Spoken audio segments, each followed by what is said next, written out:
Miss on these days are pricey. Can I be your wifey? You don't know I love you. Can you hold me tight? And you do it copyright. And we riding this a thing. You riding me for life. Can you be my lifeline? Baby, for a lifetime. Can you give me what I need? Baby, it's a ride. You got what I need, baby. Is it love for real? Can you let me know for sure? I don't wanna feel. You already know.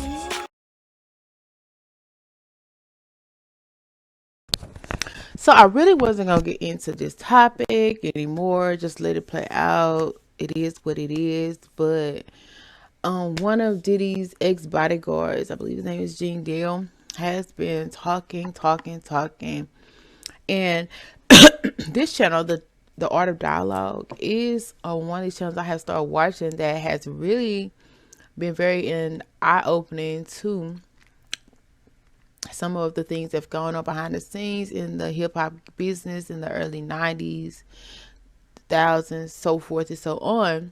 So y'all go check out that channel. But this is Gene Deal as well as Diddy's disturbing obsession with Tupac. I remember even seeing something about allegations that Diddy and Tupac were very closer than close before the altercation. So that really was like confusing to me and surprising to me, but I kind of like let it go, whatever, because it's like, why would you go there with a person that you're supposed to be so close with if he had anything to do with the alleged attempt for Tupac or whatever, as stated? But then too, you hear stories about his ex women that he's been with, and so allegedly he's been had some anger issues towards them that have led to allegedly violent attacks or whatever, attempts. And that's not the first time. So I'm just curious to know what was his obsession with Tupac, because I feel like it had to be some kind of obsession, because it's like a thin line, they say, between love and hate. It's like one minute your friend or your foe may love you, the next minute it's like they hate you, especially when they see you doing better than them, right? And I know P. Diddy has a name for himself. I don't even know if Tupac was even searching for the same name, same title, but Diddy has definitely worked his way up in the music scene. And I would say he was one of the best artists out there, but he's definitely one of the best at what he does, obviously, because he made it to the top. He does producing, writing, singing, rapping, all that. So, yeah. So I'm going to watch this video. Says you go do it and watch if you want to see the nitty gritty of it without, all the way through. I'm not going to, because I'm talking through it, right? So let's just see what it says. Let's get right to it.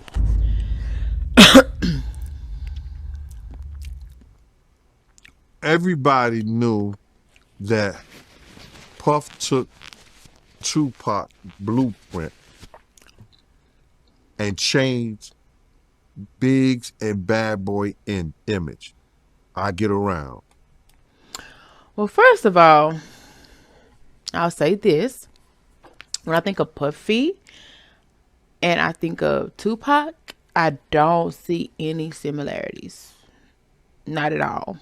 From the style of music to the way they handle their business, anything. Like, it's just not in me to see that there any correlation. So the fact that he's talking about this is beyond me. I really can't relate to it because,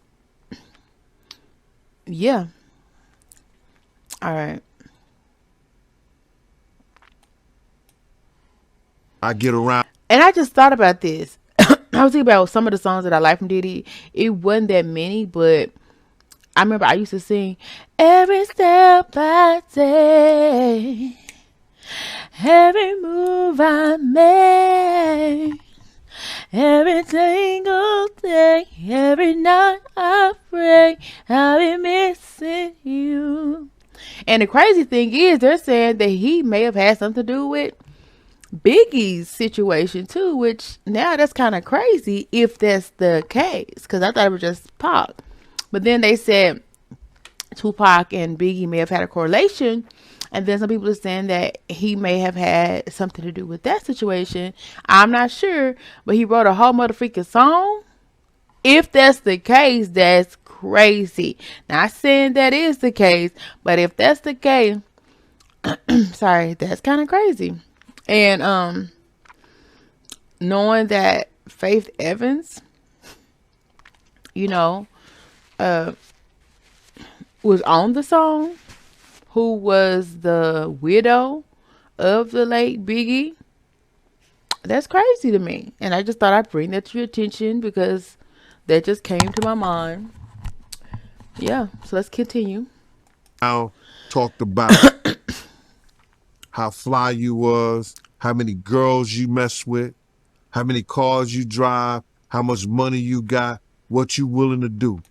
Okay, but that's just hip hop in general. Like, I know it was a time that everybody was shaking big booty women, shaking butt, halfway dressed. Like, that's been since like 90, 2000. Like, that's been for a while now. It's tired, it's played out, it's ran through. But that was like the formula for a lot of black people. That's what we saw. That's everything that we saw. And to be honest, I didn't think Tupac had it like that. But I guess now that I think about it, he actually did have that same formula. So, hey, it is what it is. He took his image. Pac was the first one on the scene wearing Versace shirts. He went and got.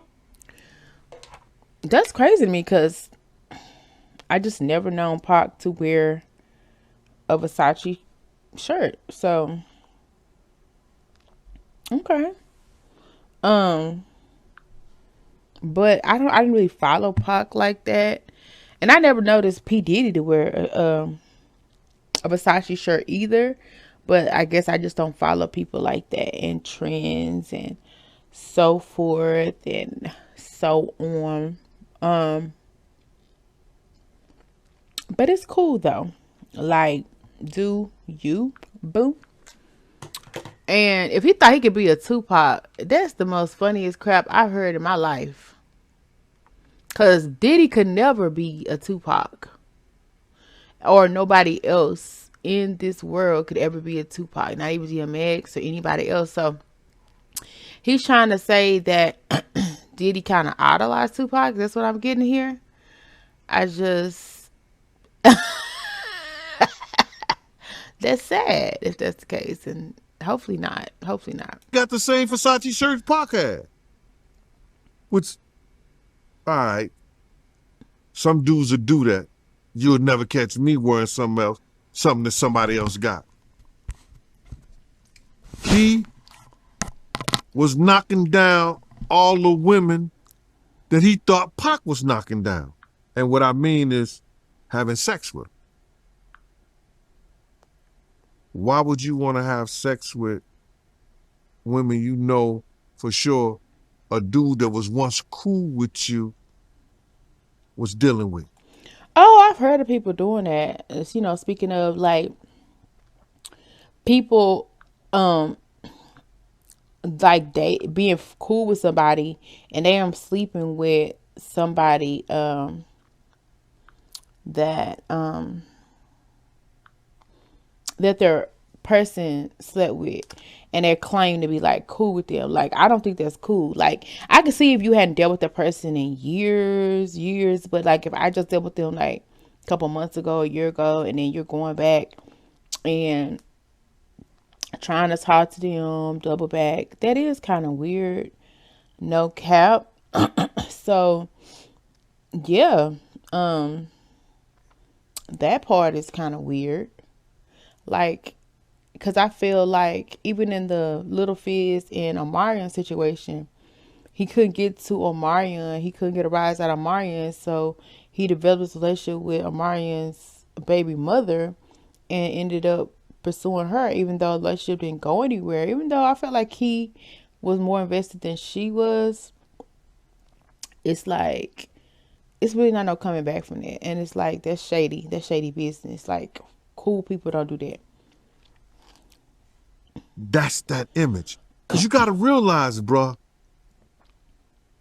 Puff and Pac was cool at one time. We know this. Mopreem said that they was going to sign the Bad Boy. So if he's going to sign to Bad Boy, it was because of Corey and them. I put that picture on the internet. I put the picture on my channel of Corey Jones. Is Corey Jones, Corey Jacobs? I think Corey Jacobs and Pac right next to each other. Those was the real bad boys of Bad Boy. You understand? Those are the one who got the 16 to life sentence. That Pac was going to go and be with them first.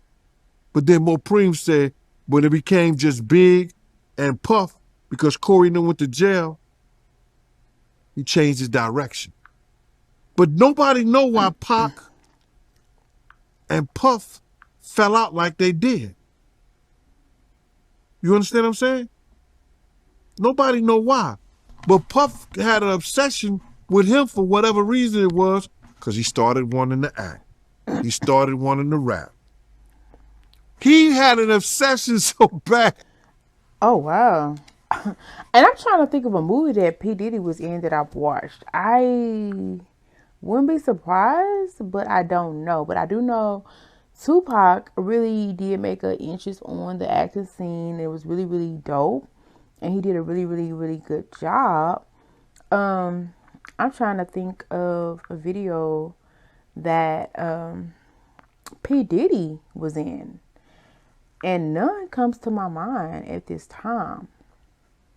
If you have a video in mind that you remember Puff Daddy being in, let me know. That's crazy. Maybe he'll mention it because I did cut the video short for a second. But at this moment, at this very moment right now, this time, I cannot think of a video. But I can think of Poetic Justice with Tupac, with Janet Jackson. And I can think of Tupac on Living Color, not Living, what's that college show? That's crazy. I can't think of it right now. But the college show and Living, I can't think of it right now. And it was iconic, but I just can't think of it. He was on there with Jada Pinkett and some more people. So the way he's talking about it, he probably would know. He was around him all the time. But he said that, like, Biggie was trying to be Tupac. So it was like a threat.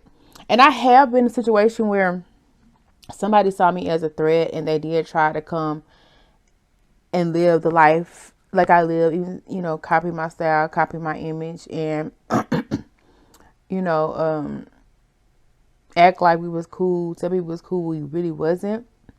They were just a fan. And like dated someone they thought that I wanted to date. It was really weird.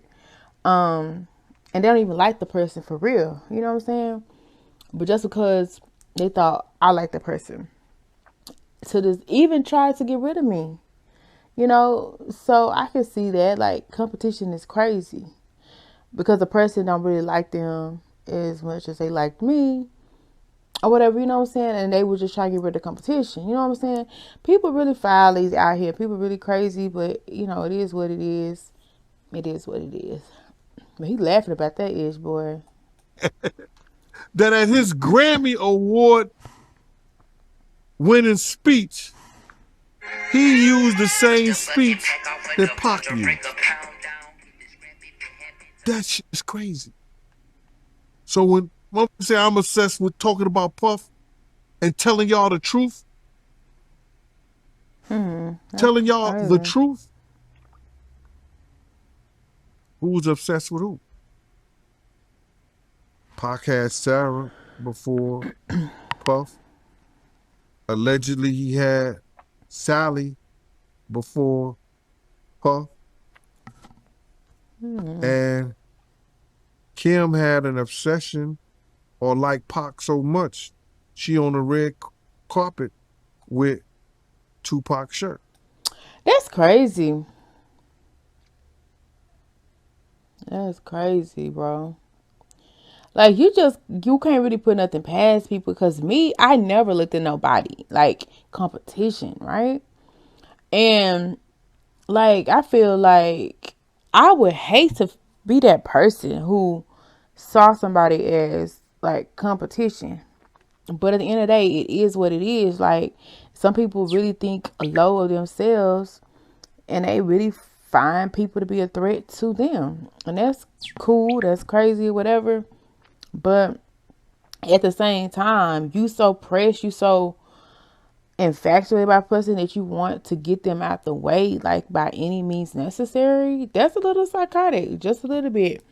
But at the same time, it's like when you see these superstars, you think they have such big egos, but behind the scenes, a lot of them have gotten rid of competition. You know, surprisingly, allegedly, that's what they say that some of them have gotten rid of their competition.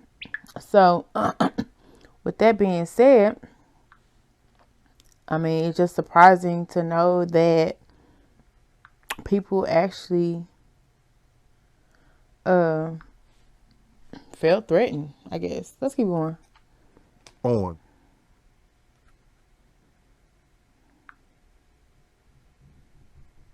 Who's obsessed with who? So you believe Diddy? He only got with. And it's so crazy. I'm not gonna even cap. I ain't gonna even cap the person. I never even knew this like was a thing because when it happened, I was young, right? But even to this day, the person is like obsessed. And not that I talk to them in real life, but like they would want me to. Like I'm like, look, let's be friends. They would want to be, but like obsessed to where, like I said, got facial features that to try to look like me. If I say I like something or I wear a outfit, like they try to do that. Like so, a session can be real, and most people don't even like think about that. But like, and some people won't even think that it's real or whatever because it's like who would do that? But low key, there's people out there that's really like that. But and the funny thing is, like I think the person low key would bang me if I wanted to bang them. You know what I'm saying? That's how sick and twisted it goes. And I don't know if that's the same situation with Pac and Biggie, even though there's been rumors on the street that they were really, really close. And we know how Biggie gets down. I'm not sure. But, or do we know? I mean, speculation, right? I believe some of that stuff to be true. But the fact is, like, I really feel like this person is kind of like in love with me. You know what I'm saying? And that's the crazy part. So, um, yeah, you may laugh at stuff like that and think it's like melodrama, but until it happens to you and you see the weird twistedness and like weirdness behind it, like it's really crazy. And the fact that you don't want to be cool with a person just because they're weird or whatever reason they want to try to like get rid of you because they want the life that you have. It's weird. But not saying that's the case, but if that is the only reason why he did that, that's crazy. But this is all speculation. This is all alleged. Not saying that this is what it is. It's kind of Sarah disgusting. Chapman because Pac he had her at one point. And it was a bet in the office. Sarah was messing with an NBA basketball player. Puff bet all the niggas didn't believe that he could get it within 2 weeks. $100. So she And all these people he's talking about, these women, sorry, but I don't even know who he's talking about. I had to look them up. Only person I remember Diddy with was just like a few people. And that was like J Lo and the other ones. actually was $100 bet that he got. And who was the NBA player? I think it was Gary Payton, allegedly. That's what he said. Somebody said, she messed with Gary Payton? I bet you I get it. I bet you I have it within 2 weeks. Me and him and Sarah went to this party in Chicago that he was hosting with the Streets Entertainment. And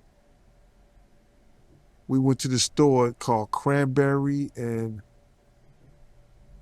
I forgot Cranberry and it's one of those stores like you get fragrance and you get candles, colognes and stuff like that. It's called Cranberry and something. And from that point on, yeah. Come on now. Come on now. Y'all know what kind of stuff he's talking about, right? Because y'all know, I know. And I don't even need to know. But I have been in one of the motherfucking stores. And I know you motherfucking lying. The way he said that was so smooth and cool. I didn't know Diddy was had about that life. So, let's go. But you got to realize, Misa and Kim was friends. Misa and Kim was friends. He started dealing with Kim over Misa. That's disgusting. That's some crazy story. I'm sorry, I'm reading something in mind. Kim and Sarah was friends. I mean, hand to hand, pots and pans. They was close. They all used to, Sarah, Kim, and this other girl. I think she was from Atlanta. What's her name?